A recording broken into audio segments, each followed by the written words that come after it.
Perkembangan sastra pada zaman itu dapat disebut sastra peralihan dari alam romantis dan alam idealis menjadi alam realistis dan juga kritis. Pada masa penjajahan Jepang, banyak jumlah orang yang menulis sajak dan cerpen. Demikian juga sandiwara. Sedangkan roman kurang ditulis. Mungkin karena dalam keadaan sosial dan keadaan perang menuntut supaya orang bekerja serba cepat dan singkat. Sebetulnya itu yang dikatakan itu angkatan 45.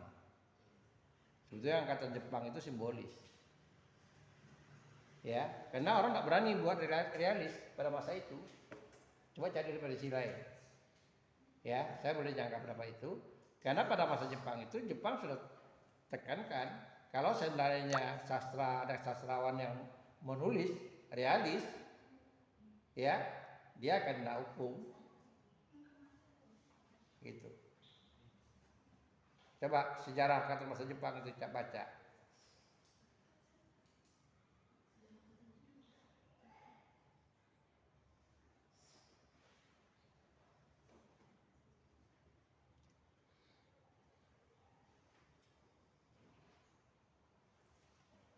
Ada apa lagi? Ada?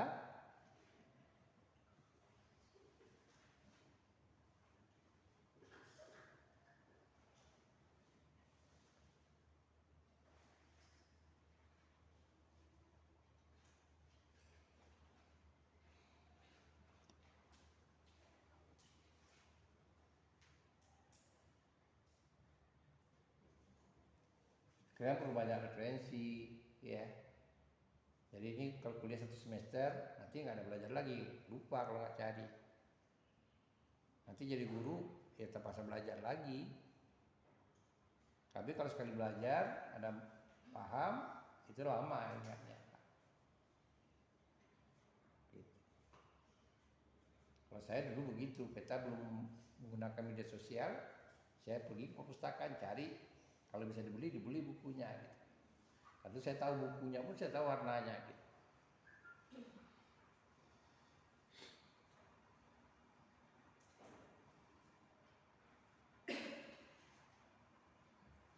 Ada apa tentang masa Jepang?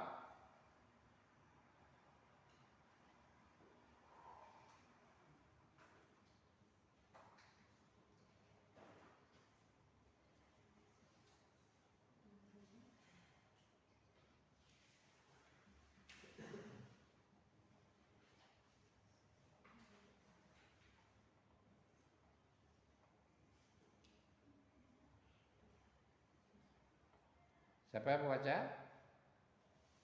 Oke, nggak ada. Nanti dicari ya, cari. Jadi masa Jepang tuh sekali lagi saya katakan itu yang mengemukakan, yang mengatakan itu hanya Abe Hasegawa. Jadi dia bentuk aliran pada masa Jepang itu aliran yang berkembang itu aliran simbolis. Tapi yang dikatakan tadi oleh teman Anda itu ekspresif itu setelah angkatan 45, setelah kita merdeka. Memang waktu merdeka lebih suburnya orang membuat puisi. Jarang orang membuat fiksi. Karena itu jalan pintas cepat. Sama nantinya Anda melihat nanti pada angkatan 66. Banyaknya sumbernya puisi. Gitu. Jadi karena itu puisi berkaitan dengan beriringan dengan puisi bebas, maka sumbernya puisi bebas yang ya. Karena itu kalau Anda lihat nanti kita belajar apresiasi puisi pada puisi Khairil, itu aliran itu ekspresi. Namanya ekspresi itu apa yang teringat itu yang dikatakan, tidak secara simbolis. Tapi yang masa Jepang itu cenderungnya simbolis. Orang berhati-hati membuat itu hati-hati gitu. Jadi carilah contohnya tinjaulah dunia sana bicara tentang sebuah akuarium dengan berbagai jenis ikan. Ada gambarnya kelakuan ikan itu. Ada yang bergerombolan, ada yang masa bodoh gitu. Jadi dia menggambarkan itu simbolis dari kehidupan masyarakat kita. Ya. Apakah itu ada kesesuaiannya pada masa sekarang? Ada. Walaupun kita tidak dijajah oleh bangsa Jepang, kita dijajah oleh bangsa kita sendiri. Ada gitu. Ketika kita artinya terjadi sesuatu kayak kasusnya di Batam, kan orang mulai berontak. Kalau Anda lihat di dunia media sosial, apa saja dikatakan orang kan. Bahkan ada perempuan yang memaki-maki presiden gitu. Nah itulah bentuk ekspresinya, kesalnya dia gitu. Kenapa berani? Ya karena ini zaman demokrasi. Zaman demokrasi gitu. Tapi kalau zaman Soeharto jangan coba-coba. Tidak ada orang berani. Ya, tidak ada yang berani. Orang menyindir itu. Saya ngikuti Iwan Fals waktu zaman Soeharto. Itu ketika dia nyanyikan lagu di Tribuana, menyindir aja itu udah kena tahan 2 minggu di Korem. Bukan ditahan, tapi ditanya terus setiap hari dia lapor. Dari malah Iwan Fals ada tahu dia bapaknya itu tentara. Iwan Fals bapaknya tentara. Mertuanya juga tentara. Waktu itu mertuanya itu brigjen. Tinggi pakai mertuanya. Cuma dia aja yang beda dengan adik-beradiknya. Iwan Fals itu, dia anak jalanan. Dia dibesarkan oleh Radio ITB juga, salah satu membesarkan dia. Jadi karena orang tahu bahwa dia itu anak tentara, orang segan gitu. Tapi tidak bisa, apalagi bahasa Jepang. Ya, apalagi bahasa Jepang gitu. Jadi memang situasi seperti itu.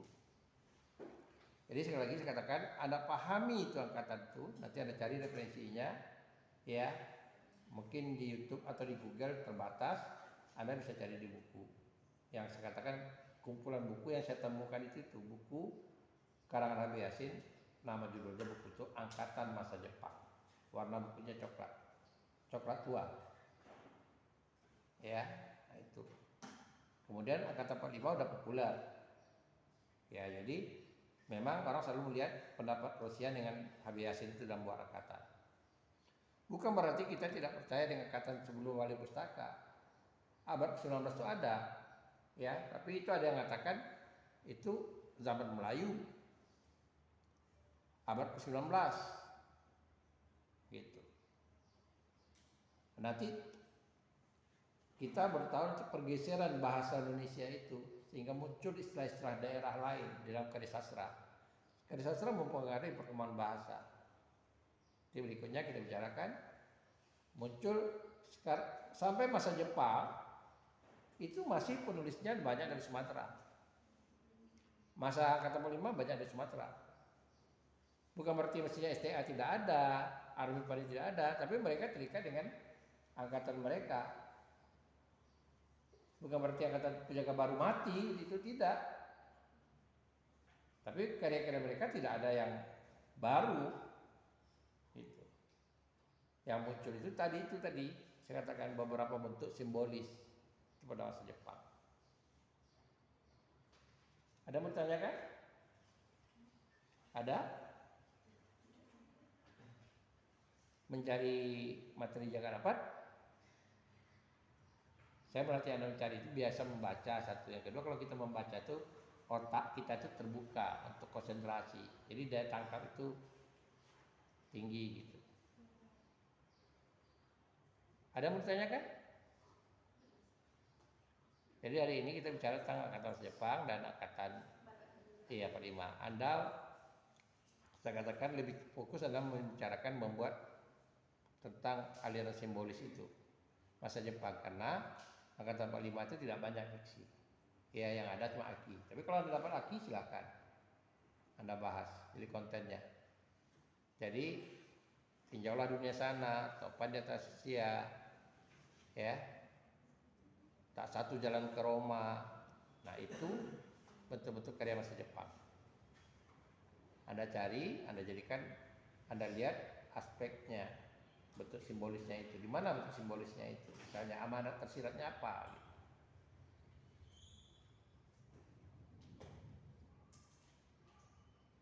Jadi bukan simbolisnya aja yang Anda lihat, pesan tersiratnya, amanat tersiratnya apa? Itu kontennya.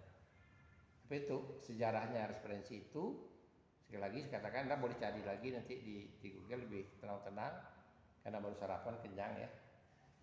Jadi itu aja saya rasa. Ada yang mau ditanyakan lagi nggak? Ada nggak? Jelas? Jelas? Jelas jalan pulang atau jelas ini?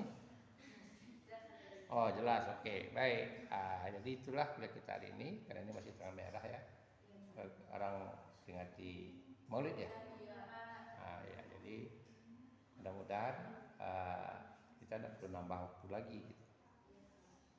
Tapi materinya sama kok, tidak beda. Gitu. Besok juga saya bicarakan itu juga. Ya, besok kelas B hari Jumat. Kelas C. Kalian kelas B. Oh ya, kelas C betul. Kelas C besok di Jumat. Gitu. Pagi besok saya seminar pasca pagi di pasca sarjana seminar proposal. Baik, itu aja saya rasa ya. Jadi ingat tugas kita hari ini apa? Iya, karena itu banyak berbentuk cerpen, ya tidak bentuk novel. Jadi sekali lagi Anda harus baca minimal itu karya-karya yang dibicarakan orang kalau bicara angkatan itu. Kita bicara angkatan Mas Ruli Pustaka, orang bicara angkatan ini. Orang bicara angkatan Nurbaya, orang bicara tentang Lapan Darwis. Orang bicara angkatan 33, orang bicara tentang Letak Kembang, bicara tentang Belenggu. Walaupun banyak karya-karya sastra yang lain ya, kayak Sukreni Garis Bali. Tapi itu jarang sekali. Kalau dulu berbicara orang tentang Sukreni Garis Bali, tapi yang tidak pernah tinggal itu. Nah, sampai nanti pengaruh angkatan 80-an itu nanti 80-an itu pengaruh bahasa Jawa, bahasa daerah itu ke karya sastra. Anda tentu bisa baca Bau, Umar Khayyam, yang istilah-istilah Jawanya. Jadi kita bisa dengar nanti kata Ndoro. Nah, jadi itu istilah-istilah karena penulisnya udah mulai bergeser dari penulis Sumatera ke penulis Jawa. Penulis Sumatera berkurang. Begitu. Nah, itulah akhirnya mempengaruhi bahasa kamus. Ya, tahun 80 itu terjadi erosi kamus bahasa Indonesia itu. Karena ketika disusun dibandingkan Purwodarminta dulu yang nyusunnya menggunakan dasarnya bahasa Melayu, ke kamus pertama sekali Kubi, kamus umum bahasa Indonesia, terjadi beberapa kosakata Melayu itu tidak terpakai lagi. Karena sastra salah satu diantaranya melestarikan bahasa. Jadi penelitian sastra itu melestarikan bahasa. Ya, dunia cita itu melestarikan bahasa. Itu ada kata yang dulunya bahasa daerah rata jadinya bisa jadi bahasa baku. Apalagi sekarang nih sudah ada media sosial, tambah lagi gitu. Kan banyak istilah-istilah media sosial yang kadang-kadang kita nggak tahu, ya istilah asing saja, speak up misalnya. Kan kita nggak tahu nih apa nih maksudnya nih. Nah, ayo kita boxing dulu. Kok apa nih istilahnya? Ini kan istilah asing sebetulnya. Bukan kado aja istilahnya beda, ya kan?